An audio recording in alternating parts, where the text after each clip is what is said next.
જય શ્રી કૃષ્ણ, જય માતાજી. સ્વાગત છે તમારું અમારા નવા બ્લોગમાં. આજે અમે જવાના છીએ બહુ લાંબી મુસાફરીમાં ને અત્યારે જો નીકળી છીએ. માતાજીને દીવાબત્તી કરી દીધા છે કાનાનાની, ભગવાનની પ્રાર્થના કરી લીધી છે, જે કરી લીધું છે. જય દ્વારકાધીશ, જય કામધેનુ ગાય માતા, રક્ષા કરજો મારી ગાયોની.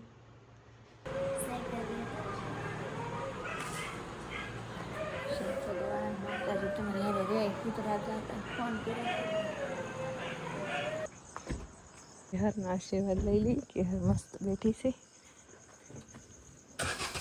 કંકુના આશીર્વાદ લઈ લી. કંકુ, હમ જા રહે હે, તોફાન મત કરના, ઓકે? હારે રહેજે, શાંતિ રાખજે.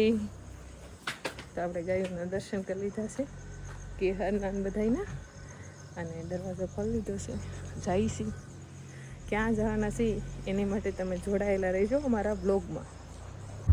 તો અમે ગયા હતા રાતોલ, અને રાતોલ થી જઈ તમને લગભગ બધાને હવે ખબર જ હશે કે અમે પેલા ડાયરેક્ટ રાતોલ જ જઈએ, પછી અમે ગમે ત્યાં જઈ.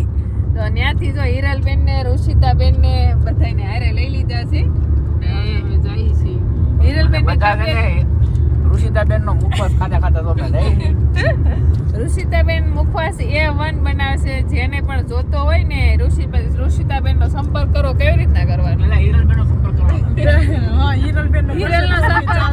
હિરલ આહિરની આઈડી છે, તો એમાં સંપર્ક કરવો.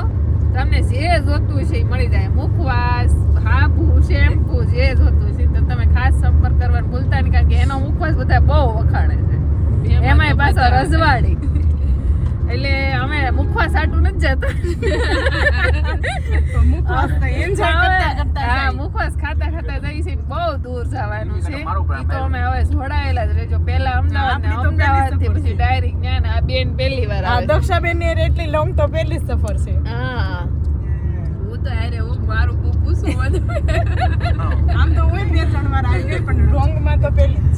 અમારે જો આ ગાડી મેં એટલે ખાવાનું શરૂ રાખે. વાત કરતા ને નરેશભાઈ કઈ આજા તો હાલે જ નહીં. સેટિંગ જ ન પડે. લબલી વાત હતી. અમને પ્રકાશભાઈ હારે છે, આજ તો ખબર જ નહીં પડતી ગાડી ક્યાં ઉડે તો પ્રકાશભાઈ ન હોય તો ગાડી મજા જ ન આવે. અને બે ગાડીઓ છે ને તો એમ થાય કે એક અલગ નથી, એની વગર કોઈ વાત જ ન કાપે. પેલી વાત તો એક બીજી ગાડી બેઠા ને તો ગમે નહીં આપણને. બધા હારે રહી વાતું કાપે તો ગમે ને કોઈ. કાકા કે ખાસ કે સીટર વાત હતી તો ઓળો જઈ રહ્યો પણ કેવો આવ્યો ફંટી આઈસુઝુ લઈ લે. ઠાઠીએ બધા અમારે આટલું ગાડીઓના પ્લાનિંગ કરે. ઠાઠીયાવાળા એ કે ઠાઠીયાવાળા ગાડા લઈ પાછા એમ કહે છે કે 7 સીટર નો હાલે. હવે મેં હોવાનું બંધ કરી દીધું છે, હું હોતો નથી. પેલા હુઈ લીધું છે હું યાર મને તો ઊંઘ બહુ આવે હો. મને નીંદર આવે ને એટલે આપણે પેલા આવું હોય ને મમ્મી ગાડી પેલા બ્લેન્કેટ લઈ લો ઓઢીને હુઈ જ જાવ. નીંદર એટલા માટે આવે છે કે તારે આંખવાટી નથી, તાર શાંતિથી હોવાનું છે. એટલે આપણે બેઠી હોય ને તો બકો બોલાવીને ઊંઘ ન આવે તો તમે એક બાજુ બેઠી અને ઊંઘ આવી જાય, મારી બાજુ બે એટલે ઊંઘ ન આવે. આખા રગડો તો લે મારે નથી કરવો. જલ્દીથી ઊંઘ કરી ઉડી ઈ પાકું. અલંગ નો ઓલો હતો ને, અલંગ ભાવનગર પેલા. આ જય શ્રી કૃષ્ણ. બીજા દિવસની સવાર પડી ગઈ છે ને ભાભી જો બહુ ઉતાવળા વહેલા 5 વાગ્યાની તૈયારી કરે છે અમારી માટે. દોડા દોડ. અને ગૌશાળાનું દૂધ આવ્યું છે ભાઈ, કોઈ બોટલનું નથી લેવા. ભાઈએ પણ ગાયો રાખે છે, 3-4 ગાયો છે એમને. અને ગૌશાળામાં વહેલા 5 વાગે જઈ દૂધ લઈ આવ્યા. એ દૂધની ગાયના દૂધની ચા છે અને બટેટા પૂવા છે નાસ્તામાં. તો બધા વહેલી સવારમાં નાસ્તો કરવા આવો. અને આપણે નાઈ ધોઈ તો બેઠા છે, પણ હવે સીધા આપણે જ્યાં જાવ ને ત્યાં આપણે બતાવશું કઈ જગ્યાએ ગયા છે. તો આપણે જઈ રહ્યા છીએ અમદાવાદ થી રાજસ્થાન કોર. પણ રાજસ્થાનમાં કઈ જગ્યાએ જવાનું છે ને એના માટે વિડીયો જોડાયેલા રહેજો. અને આપણે જો રાજસ્થાનની સરહદ પાર કરી ગયા છીએ. આપણે ત્યાં હું લેવા ગઈ છીએ એ આપણે ના જઈને કેવું, કારણ કે આપણે એક વરદી પછી ના જઈએ. આમ તો જે આપણે વરદી પહેલા જેના વિડીયો જોયો છે એને ખબર જ છે, એનો બોલાવો આવ્યો છે. એનો બોલાવો આવ્યો છે. ફરી વાર જઈએ છીએ આપણે રાજસ્થાન. અને આ રાજસ્થાનની સરહદ હવે થોડીક દૂર છે, ભોગવાદ આવી ગયા છીએ. અને જોવો તમે ડુંગરાનો નજારો અને લીલી હરિયાળી હા મજા દેવા કરે, આનંદ મેળા કરે એવું. હા કેવા ડુંગરા મોટા મોટા આવે છે.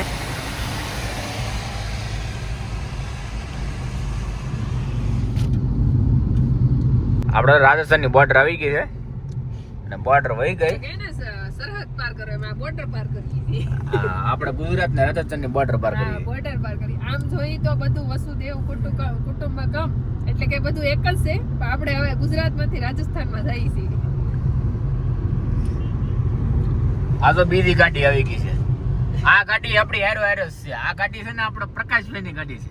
તો આપણે રાજસ્થાનમાં તો પહોંચી ગયા, પણ ઘણો રસ્તો પાર કરી દીધો છે ને. અહીંયા જો બધા મસ્ત ચા પીવે છે, ખાસ કરીને હિરલ.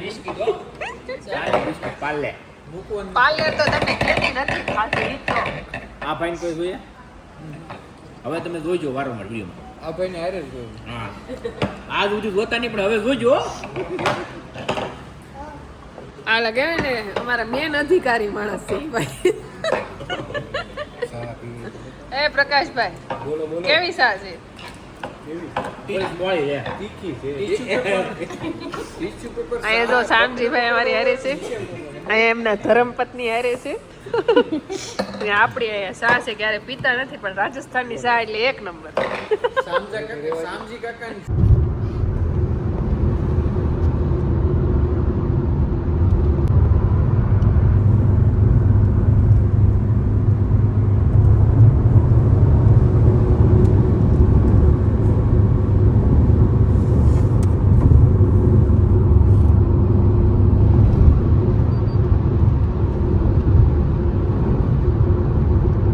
માણસ બપોરે જમવાનું હોય ને આ કણ સુધી પગી જાય.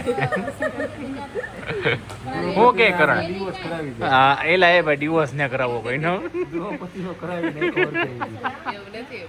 ભગવાનની કહાનીની વાત આવી ને તો દક્ષાબેન કે આવી રીતે સ્ત્રીના અધિકાર તો પહેલેથી આવે જ છે. હા તે પણ અધિકાર પહેલા જ હોય ને, સ્ત્રી અધિકાર.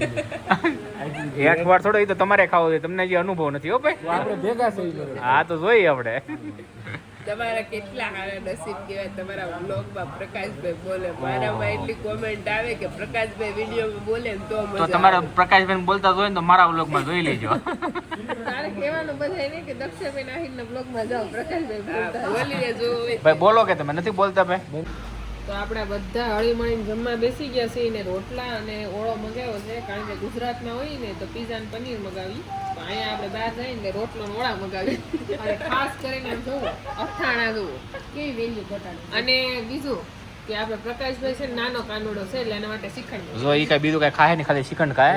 આપણે તો અહીંયા વચમાં આવું ટનલ આવે છે, બહુ મસ્ત.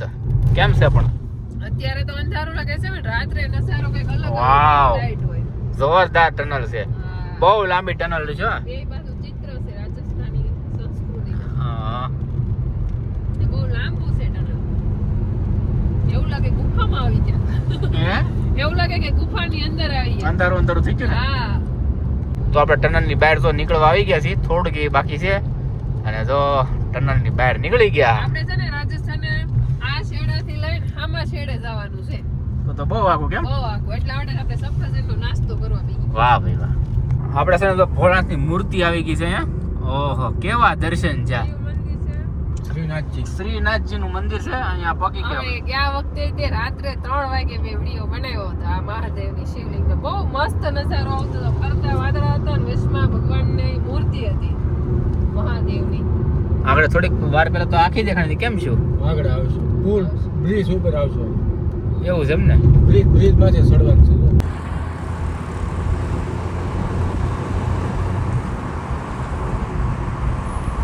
મહાદેવની મૂર્તિ જોઈ શકો તમે, કવડી મોટી છે. કેવો નજારો છે. મસ્ત ભગવાનના એક પછી એક દર્શન થાય છે. પેલા મહાદેવના કર્યા, હવે હનુમાનજીના દર્શન કરવાના છે. હનુમાનજીની મૂર્તિ આપણે દેખાતી હતી, ક્યાં વહી ગઈ? આ બાજુ વહી ગઈ. જુઓ એવું લાગે કે ભગવાનની પાસે કવડી મૂર્તિ છે. કઈ જગ્યા છે? ઈ ખબર નથી મને. આ કઈ જગ્યા છે? અજમેર ની પેલા આપણે અજમેર પહોંચવાની તૈયારી છે. રેડી હાલો. ઓલા શ્યામજી કાકા સામે હેડું ગયા. એ ભાઈ નાવું છે. ક્યાં ગયો તો લા ભાઈ? આપણે હિરલબેન કઈક સફર કરવાની મજા આવે છે. બહુ મજા આવે ઠંડુ ઠંડુ વાતાવરણ હા, પણ તમે તો હુઈ જાઓ, તમને ખબર હું હોય હું આવ્યું હતું એમ. અને પણ શરદી એવી થઈ ગઈ થોડુંક ટાઢું વાતાવરણ છે એટલે આપણે તો ગરમા ગરમ તારી તબિયત બરોબર થઈ ગઈ કે? હવે સારી થઈ ગઈ છે ને કે બહુ જ શરદી ને માથું દુખતું ને એવું થાય. બરોબર. કેમ છે પ્રકાશભાઈ, ક્યાં આટા મારો છો? બસ કરે બસ. ને આપણે અજમેર ની આગળ પહોંચી ગયા છીએ. અજમેર હજી બાકી છે આવવાનું. હજી 250 કિલોમીટર આગું છે. હા, હજી આપણે 250 કિલોમીટર જાહે ગાડી ત્યારે વાંધો એ નહીં. સમજી કાકા ખાસ ચાર્જિંગ ગોતી ગયો ને આમાં સાર કેમ છે નાસ્તો લાવ્યા છીએ આપણે. ભૂખ લાગી છે ભૂખ લાગી એટલે જલપુરી. હે? જાળપુરી કેવી? જલપુરી ભેળ છે એમ ને? અને આને શું કહેવાય? આ શું છે? આ તો છોકરો છે સમજી કાકા ઈ તો બધાને ખબર છે. હા. હા, હિરલબેન જો બહાટી બોલાવે છે. અત્યારે તાવ આવતો તો તાવ સારો થઈ ગયો છે. નાસ્તો ભળી ગયો તાવ ગયો તાવ વયો ગયો એક ભેગો. આને શું કહેવાય? કેળા ને વેફર ઓહો, બહુ સારી વસ્તુ હો ભાઈ. તમે